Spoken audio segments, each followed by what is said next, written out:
This is Gift Biz Unwrapped, episode 149. Where we see other people, they did not get there accidentally. Attention gifters, bakers, crafters, and makers. Pursuing your dream can be fun. Whether you have an established business or are looking to start one now, you are in the right place. This is Gift Biz Unwrapped, helping you turn your skill into a flourishing business. Join us for an episode packed full of invaluable guidance, resources, and the support you need to grow your gift biz. Here is your host, Gift Biz gal, Sue Monheit. Hi there, it's Sue, and thank you so much for joining me today. I am going to be introducing you to one spirited and energetic guy by the name of Michael Gebben, and he is with a company called Jumpstarters. Michael Gebben spent 7 years building a video company that was the envy of everyone in his field. Until one day he woke up to the realization that he had built a cage of his own making. He'd given up so much of his life in the name of something that didn't really matter a whole lot. So he hit reset and over the last 3 years has rebuilt his life and his career around something that matters. Michael's current company, Jumpstarters, helps creative entrepreneurs to get over the same hurdles that he was able to conquer. This allows him to work with individuals such as Tim Ferriss, Tony Robbins, and Richard Branson. Michael is a big believer in massive, imperfect action, rather than getting stuck in the minutia and never moving forward. And Gift Biz listeners, I know because I feel like over this time, I know you well. This is something that we all struggle with. So I am thrilled to be bringing you Michael and all of his experience to help us uncover and get out of this minutia. Michael, thank you so much for being here. Welcome to the show. Sue, that was fantastic. Thanks for having me. I'm really excited to bring the energy and enthusiasm to your audience. I know you will. We were talking about your photos earlier. You are all about positive energy, which I absolutely love. And I start off every episode with the same question. This is a way for us, because all of us, myself and our listeners, are creators. So we like to learn a little bit about you in a different way. And that is by having you describe yourself in the way of a motivational candle. So if you were to tell me a color and then a quote or a motto or something that really would resonate with you to create your ideal motivational candle, what would it be by color and quote? Well, yellow, because I love the sun and the energy that it can bring myself and others. And then from there, I always say that the worst thing that's going to happen is you get a no, and you get a no when you don't ask, you don't try. At least when you try, there's an opportunity for something good to happen. And I think so many people, and that brings up the MIA, the Massive Imperfect Action, we're crippled by the perfect day, the week, the month. Is it sunny? Is it cloudy? Is it this? Is it that? And for me, being able to work with Tim Ferriss and Tony Robbins and these people, I literally just sent an email. And that's it. And I wanted to give back. I wanted to help them because they had helped me. And as a byproduct, this magic happened. I was just telling a buddy of mine, like literally the spider web effect that happened from 2010 when I made a decision to reach out to Tim Ferriss, filmed his launch party for 4 Hour Body. And then from there, he reached out to me actually mid-2011, filmed a thing for him in August, where essentially I became really good friends with one guy at his kimono event in 2011 who now didn't even have this event that he holds today called Mastermind Talks. And I went and filmed one of his events there and met a guy who now officiated my wedding, who somebody that came into his life now I'm best friends with. And it's just crazy. But that was in 2010 that I made a choice to send an email to somebody whose book made a difference in my life. And here we are in 2000, let me get this right, 18 now. Yeah, we just rolled the year over. Right. And it's just, there's things I can pinpoint to 2010 that are where I am today. Wow. So this is a perfect demonstration about now not waiting for the absolute perfect moment when all the stars are aligned or whatever other excuse we want to give ourselves, right? You just decided to take that action and look at where it's brought you. Yeah. Well, and it's not, I mean, Sue, it's, for everybody listening, I get it. I mean, it's of course the cliche, easier said than done. But I think that we all will, where we see other people, they did not get there accidentally. For me, who I am today and how I'm talking on this podcast, my energy, my enthusiasm, my confidence, all these things that I can bring out and bring to your listeners is far from who I was and what I was able to do back. I have a video that shows me at 18, 24, and 28, and it's night and day, but it's the same person. It just took me what's now been probably thousands of hours, I'm 31 now, since I was 18, of doing this kind of stuff and just starting. But doing it around something I was passionate about. Because if you gave me a paper in history in high school to get up in front of the room, I'd have like a heart attack. Then once I spoke about something I was passionate about, I thought, well, there's a shift there. Something different happened because I felt like I knew what I was talking about and I was enthusiastic. If you start talking about sports right now, you'd probably be talking the whole time. I don't care anymore about sports per se and just whatever. But anyways. Let's break this down a little bit because I know that a lot of our listeners probably have 9-to-5 jobs. Not probably, I know they do. And they're looking at doing something on the side and they just haven't quite started yet. I don't think everybody's like that because some of us actually do like 9-to-5 jobs. We're doing things that are fulfilling, but we also want more. I'm really curious about your story in that you were doing videos, you had a good thing going, but it wasn't fulfilling you. How did you identify that you needed to change? Give us a little bit of understanding about how you actually got to that point of saying, yes, it has to happen. Yeah, well, so as we say, the perfect time, unfortunately, I think what ended up you'll see in my story here is there was a rock bottom for me that actually did happen. And that was the catalyst for the change. But basically, I mean, for me, I did all sorts of random things from a paper out to I thought I was going to go to school for kinesiology and be a personal trainer at Valley Total Fitness. I did all these things, but my dad worked at a cemetery. We made some home movies. One of the funeral homes essentially asked my dad if we could make a slideshow. I did that my junior year in high school, did more my senior year, filmed the wedding my senior year. And then from there, I told my parents, just give me 1 year. And I don't want to go to college, basically. Let me try this thing out. Let me see if I can go a little deeper with this. And I really didn't want to go to college. So I went all in, gave it everything that I had, never ended up going to college. It worked out quite well. But basically from 2006 to 2010, I did really well. And in the wedding business specifically, I was really overwhelmed because I did so well that I had more people than I knew what to do with. And I was filming upwards of 30 to 40 weddings in a year. And I did something called a same-day edit where I shot that day, showed it that night. But I also, from the influence of my peers, added on another 10 to 12 edits. And what I found is couples were having their DVD 6 to 12 months, and I was asking them how they liked it. And they said, well, the only thing we've watched is the same-day edit. And this epiphany to me, because I thought, oh my gosh, I'm procrastinating on these other 10 to 12 videos that I'm not even excited about doing. The couples are telling me they aren't even watching them. And so as a byproduct, I'm sitting here not even wanting to go to the movie theater because I'm afraid I'll see one of my couples and they'll be ticked off because I haven't delivered the rest of their deliverables for almost upwards of 9+ months.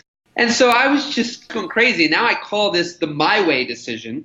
And I said, I didn't call it that back then, but basically through that overwhelm, I don't know what to do. Maybe I'll just give up. Like, I'm tired of this. I can't take the stress and overwhelm. The cage, as you mentioned at the very beginning, that was what became the cage. So some people wish to have freedom by doing their own thing and starting their own business. But what people are confused about, and I know I was, is that when you start your own thing, it ain't rainbows and butterflies and unicorns and that you just put in 15 minutes a week and you're making more than enough money to survive.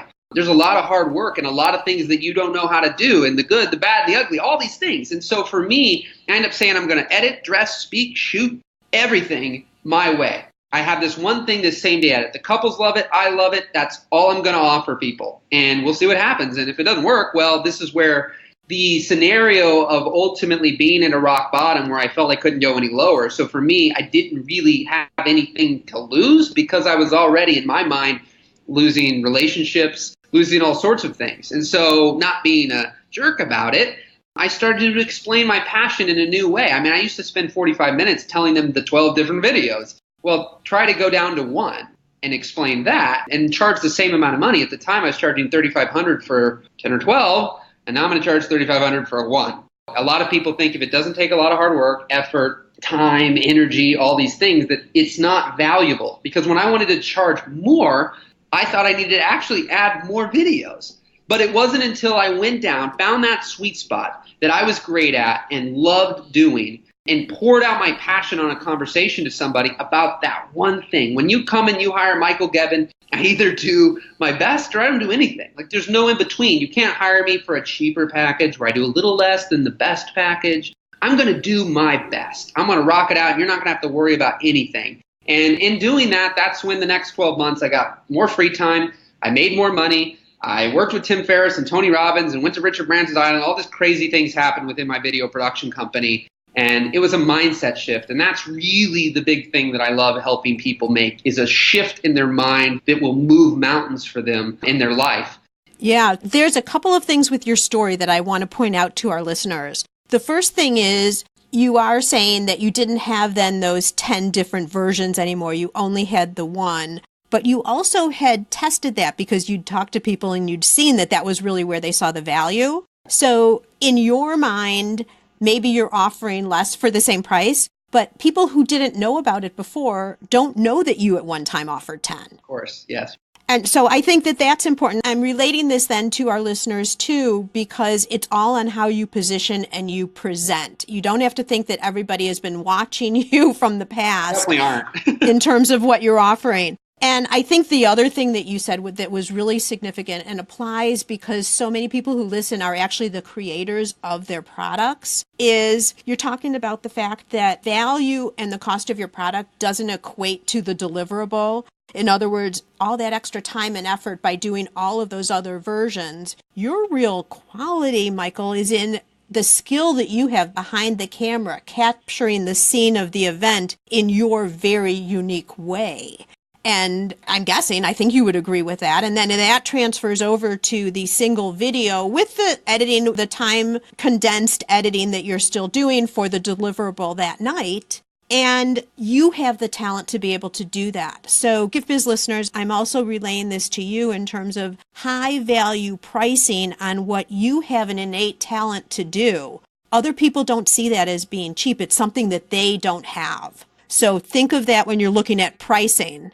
I think that you said a great thing in the aspect of, yes, I did. I tried all these things and I did all these things. And then I found that this one thing was the main thing, right? But it is in that doing. So that person who's listening right now, who's got the job and has not started, is that you have to start. I think that people who think that they're going to come out of the gate with the perfect product and the perfect everything, and then they're just going to be able to go to high dollar amounts or whatever and sell these things, it's fairly unrealistic overall. I mean, I'm a big optimist and positive and anything is possible, but I just think that there's a lot of, that's what cripples people, is that everything has to be a certain way. They have to have a business plan. They have to have all these things a certain way. I think some of these things can be great in and of themselves, but for me, it is the act of doing and the act of getting started where you start to really learn and grow and evolve and find your sweet spot. And if you don't get started, you won't just read and listen and watch and think your way into the sweet spot, because people are great storytellers. And you can have something you think you love and you do it if you take the time to try it, and you might hate it. And then you might have something you don't think you love. I never, ever dreamed of doing anything like that was never on my passion list, on my that's what I got to do, that's what I got to work hard at. Like what I'm doing today was never on my list of anything. It would scare me to talk to 5 people in a room. And I used to go to networking meetings and give you a little 90-second thing, and I'm trembling and feel horrible. I mean, I think a lot of people could probably relate to that thing if they've ever gone to any kind of thing where they have to get up in front of people and give their 90-second spiel. But yeah, you've got to just get started. I mean, apps come out all the time. Apple brings out things where it doesn't work right, the first draft, and they iterate. So important. Yeah, you can't be afraid of that first thing that's coming out, that's not going to work. And exactly what you're saying, famous names everywhere, right? You can even talk about Oprah and when she decided to build her own network. At first, it wasn't going right, but you have to get started. Such an important point, Michael. I'm really, really glad you talk about it. One other sweet spot for you to ask your question. I just saw a thing from Zig Ziglar. He said, failure is not a person, it's an event. Oh, that's good. They're failures all the time. It's just top of mind. I just think that nobody's ever a failure themselves. No, that's good. So with your story, you decided that you were going to turn around and do this different. So you adjusted your product after hearing from customers, so getting feedback from them, of course. Go through the emotion of that. Were you afraid to do it and you just drove forward anyway? Or were you feeling comfortable with the decision? Mentally, what were you saying to yourself? It's interesting. I really think that when a lot of people, they're comfortable. If they're comfortable in their situation and they don't really have any deep passion either way, they're just, it's working, money's good, taking care of the bills, all these things, that is the worst place to be if you have this little itch to do something. Because you think you have so much, of course, on the line to lose if you do this and it doesn't work. Now, I'm not encouraging, more than likely, studying a lot of behavior and personality over the last 3 years. A lot of your listeners and what you described to me are not the people who should be anywhere like me, where I'll jump out of the plane and build my wings on the way down. They need a professional wing builder to know that wing is perfect, and then as a byproduct, they still might not jump. But in that vein, if again you start looking at things as little projects, it makes a big difference. So for me, I was in the phase of like, I don't have anything to lose. Like I'm losing, like the person I'm married to now, we broke up, like all these things happened that for me, I felt horrible. I felt absolutely horrible. And talk about when your mind thinks that charging more or any more money or whatever is equated to more effort, more hours, more time, more deliverables. And finally, I'm just like, have this epiphany that maybe, and part of this did come from Tim Ferriss's book, The 4-Hour Work Week and the 80-20 rule and some of those things, where I saw that really 20% of my effort was giving me 80% of my result. That's how I kind of, when I started asking people about the same data and whatever. And so I'm like, I have to do it. And for me, because I wasn't comfortable by any stretch of the imagination and thought I had more to gain than I definitely had to lose, I did it. I started to speak to people. When people used to ask me, well, wouldn't it be better if you spent more than 2 hours on our video? And of course, a lot of people listening, I mean, I think the logic sometimes that people think is, yes, if I spend 10 hours on your video, it will be better than if I spend 2.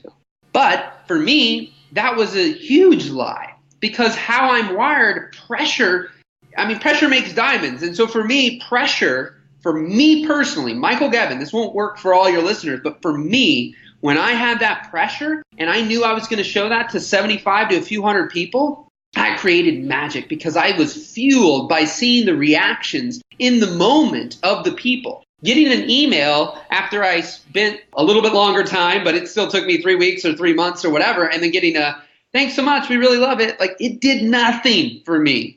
And so I just started doing that. I spoke really passionately about what I did, because I used to be like, sure, that makes sense, 2 hours versus 10. But then I said, I can't fully explain to you why when I do a video that night at your wedding, it's better than if I have weeks or months. But for me, maybe for others it's different, but for me, the work you've seen was created that way, and that's the best work that I create. And that was the shift, that confidence. The ability to have that certainty and confidence is also a transfer to working with these big names. But why also, after working with all the big names, I'm going back to my local community, because I found it's people like my mom's aunt who's 90 and does 80 push-ups a day is at times more inspiring than the biggest name that you might be looking up to right now. Going through that, the one thing that I think is so important is you framing it as you are, that you talk about being the pressure for you makes diamonds. That makes you different than any other videographer out there, right? Because this is your style. This is what works for you. And people can see the results that you've given to other couples. So that's your story. I mean, and that's cool. And the value of that turnaround that night is awesome. It's incredible. And for me, for people to think of it this way, I made a shift. It just hit me when you were saying that, is that I recognized that I was actually a greater disservice to my clients by, quote unquote, doing it their way and not my way. Because all the time, if we're needy for money and somebody will be willing to give it to us because we are capable and competent of doing what they're asking. But in our mind, we're going to go, here we go again, another one of these people. And then we're complaining and moaning and not happy and probably not doing our best work. But hey, they'd pay us for it. And I used to do a lot of that. I still always kind of ultimately did my best. But at the same time, I definitely had things that I was doing that did not excite me. I didn't even want to ever look at it again when I got done doing it. And when I went down to, I want to be proud of what I put together, man, that made a difference. Sure. So the source of where you found energy combined with the skill made everything that you offer out so much more unique. So, but you make the comment, and I'm super curious about how you're going to talk about this, that following your passion is bad advice. What in the world do you mean by that? I said a little bit of it, not in direct correlation to your question, but what I'm doing today was not my passion. Like, it was not on my radar. It was not something I wanted to do. It was not something I liked. It was not something I thought about. It was not anything at all. And so it's through this action, just doing things, taking actions, trying things, testing things, tweaking things, tossing things. And then, but which I didn't do for a long time, having some awareness around, see, for me in the beginning, I did all that, but yet I just kept throwing things at the wall forever. I never stopped to step back and see, well, what was sticking? And so for me, I had a lady that was my math teacher. Her husband had an entrepreneur class in college. He was a professor, and she kept asking me if I wanted to speak. I was like, no way. I'm not speaking to that. Like, I don't want anything to do with that. Like, I would have a heart attack. I was in a business for a couple years, so I probably would have ended up being maybe only a sophomore, maybe a junior. And I went into my local school and said some things, and she brought it up again. I thought, you know what? I'll give it a try. For some reason, something came over me. I'll give it a try. I'm driving over there. I remember this vividly and where I was at in the car. And I thought to myself, my gosh, if I can get through 15 minutes, that'll be amazing. And when I got to the class, the kids are slouched. They don't care. Here we go again. Another boring thing, whatever. Who cares? We don't even want to be here. And here's a kid that I didn't even go to college. So I'm in a college class. Kids older than me. And I got done. First of all, the kids were not slouching anymore. They were asking me questions. The professor's in the back, and I said, well, how long did it ended up going? He's like, well, class has been over for about 45 minutes. Oh, no. And so I've found in my life that, as you'll see with my answers and everything that's happening here, that is a blessing. And at times it can be a curse, but I've learned to not look at any of the curse part of it, because for me, that just, when I get passionate, and that was the key. I was talking about what I had done and was doing so far within my video production company. And so I just talked passionate about it. I showed some videos, which helped, because then I wasn't really the spotlight. The video was. I could see people start to get excited when I was showing some of that work and stuff. And so that was back when I was maybe 22. And I really didn't start. I mean, it's probably, more time frame. It was 2007 or 8. I didn't start a YouTube channel and put motivational videos up until 2013.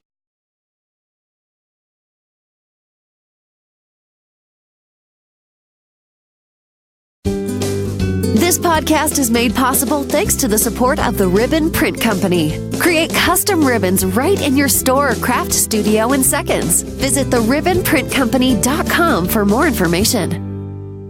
And so it just was a little bug, and then I had a lot of waves I made in my video industry, and some people started to ask me to speak at different events, and I had some guys ask me to mentor them, and I didn't know what that looked like, and I said, spend a day with me, and this was how this all tie in. And so basically, a number of these people went on to build six-figure video companies, and within a year to 2 years after, we spent 1 to 2 days together. And then one of them gave me credit. They're like, man, I couldn't have done it without you. In my mind, having very low self-worth at the time, low self-esteem, thought, I didn't do anything. Like, we just spent a day together, and as I called it, I mouth vomited for 8 hours. I don't know what I did to really help you, because there was no organization to it or anything. I walked with my grandpa at the mall, and I said to him, I'm kind of like a jump starter, Grandpa. I'm like, your car dies because you left the lights on, and you plug cables in with another car, and you jump it, and off that car goes. I'm like, I kept in touch with them, but I didn't do the work. I didn't give them a program or step-by-step or anything. But they saw you as the changing point for them. They saw me as that catalyst, right? Yeah. So what I recognized is that my greater gift is not in shooting with a camera. It's not in editing. It is in this energy and enthusiasm and passion that I bring to conversations with people who are the people like you on here. I mean, if I'm talking on this right now, if I met any of your listeners in person, I would be the exact same person when I would sit and talk to them about their business. And the difference, though, between them listening here and me meeting with them for an hour or two is astronomical. Like, I've just seen it over and over again, like people listening to all these things, and then we meet up, and then magic's starting to happen for their life within the next 3 to 6 months. It's insane. And I think it's because that presence is everything. And then I get them to take actions they've never taken, and then they start accomplishing things they've never accomplished, because you can't accomplish anything by thinking about it.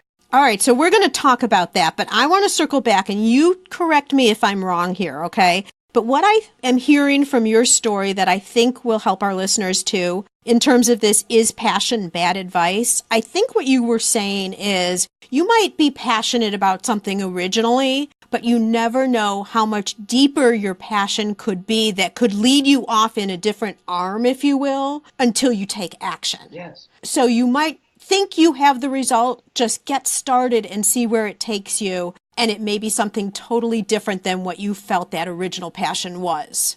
Don't be so set on something so specific. Don't fall so in love with a certain thing. And even I talk about expectations all the time. Like, I mean, my buddy, it's just insane because last year's been a crazy year for us. And I think that, I mean, honestly, removing expectations has been huge in most areas of my life, because for me, if I said this needs to happen in 5 months and it doesn't, I'm devastated. But removing that, it doesn't mean you don't take action, doesn't mean you don't set some kind of goals or you move forward, but that is the point. You move forward. You take the action. I think people are looking for too much clarity through only listening to people like yourself or this podcast or me, by just listening, and they're so comfortable with that aspect. But you have to figure out the difference between, do you really want this, or is it just something like, are you more in love with the result?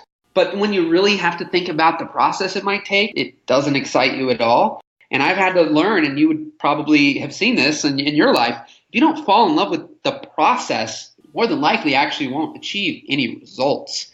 Yeah. I mean, I would say that listening to podcasts, reading books, capturing information is a pre-action. Yes. This is an action you're taking to get information, but this is not your action, because nothing results from just listening. You have to do. So yeah, believe me, I do this stuff, you do this stuff. There is not me for 1 second saying this stuff is not valuable. It 1,000,000% is. But the next step with most of the people, they have so much inside of them already. And if they take those first steps, they'll be amazed. Like, I have felt so much better in the last 3 weeks for the actions I've been taking versus the 6 months prior to it talking about it. And I love talking. But action brings up the possibility of failure, right?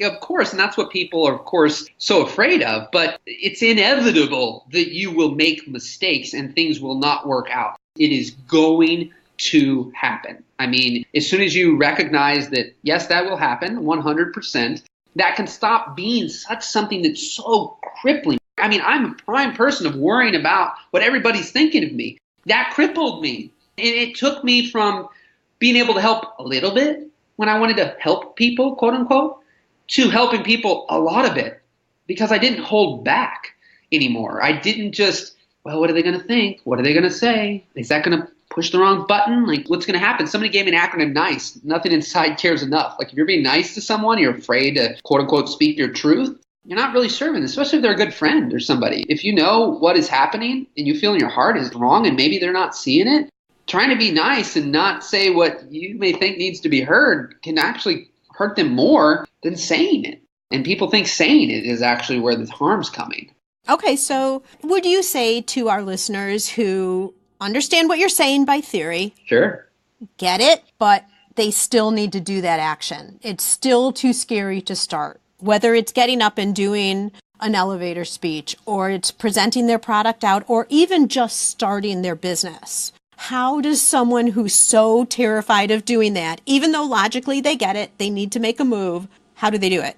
Start just little things. Honestly, for me, we make things so humongous. No cliche, inch by inch, it's ascension. Yard by yard, it's hard. It's truth, though. Like, don't make it such a huge thing that you think, wow, if I commit to doing this, because a lot of your listeners are people of commitment. They're very loyal to what they do. And they'll do it consistently, and they'll do what they're doing more than likely, and they'll do a great job. So the act of committing to something that they think is big, and I'm starting a business, oh my gosh, they've got to get a business license. You start going, chunking out all the things that need to be done, and you're like, I can't find the time to do it. But if you do just a little something, just something, whatever that is, it's small, but don't disregard it as small. Because all the small things add up to make something big. So take things as a little project. I remember Tim Ferriss saying when he started his podcast, he was going to do 6.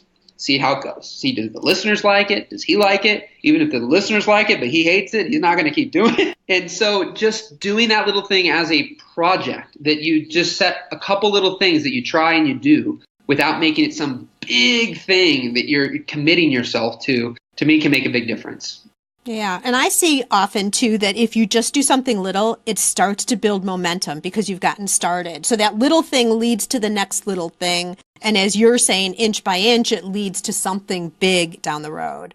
Yeah, and if you don't beat yourself up about where it's leading or what's going on or if it's right or wrong, a lot of people, we do some stuff with a personality assessment, and a lot of people who are high in this regulatory line, in this black and white thinking, get crippled because they think there is one way to do something. That way doesn't work, or they've tried that, it's over. They're done. There's no other ways. For me, life's like Technicolor. There's like a million ways to a destination, and I could give you a whole slew of scenarios in my life that even my wife or other people who actually have that higher black and white thinking, we wouldn't have what we have had I thought like them.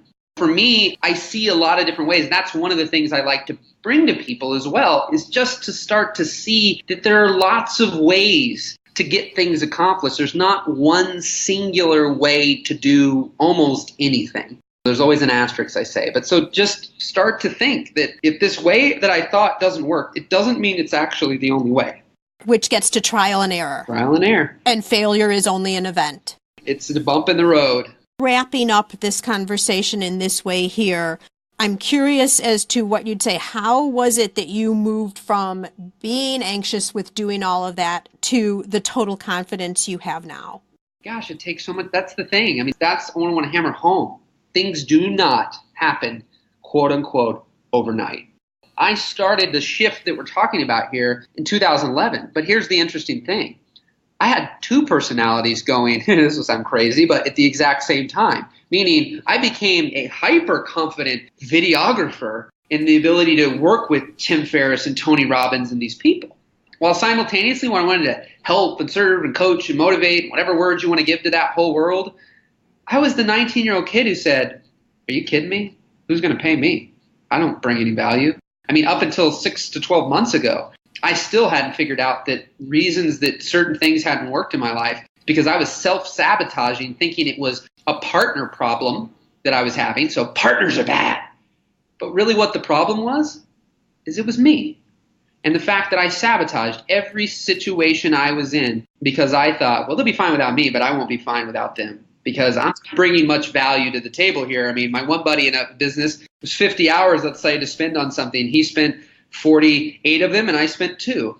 We blew up this thing in 2014. It went really well. I was 50-50 with him, and then I was not putting in much time. When we separated, his business went nothing but down over those next. It doesn't even exist anymore. And not to give myself all credit, but at the same time, I've seen other things like this happen, and now I've started to see that the value I bring to the table doesn't always require enormous loads of time. I'm always thinking about certain things. So I was always thinking about that business and all the years prior and all the other my enthusiasm, my encouragement, my strategy, all those things didn't require 40 hours to build a website or whatever, but it took me 2 seconds to tell him. But that was enormously valuable. Yeah, I'm glad that you bring this up. This has been a theme through our whole talk, and it's so important that the amount of time that's put in does not equal the value that comes from the result that you're creating. So important. And it takes time to build your value.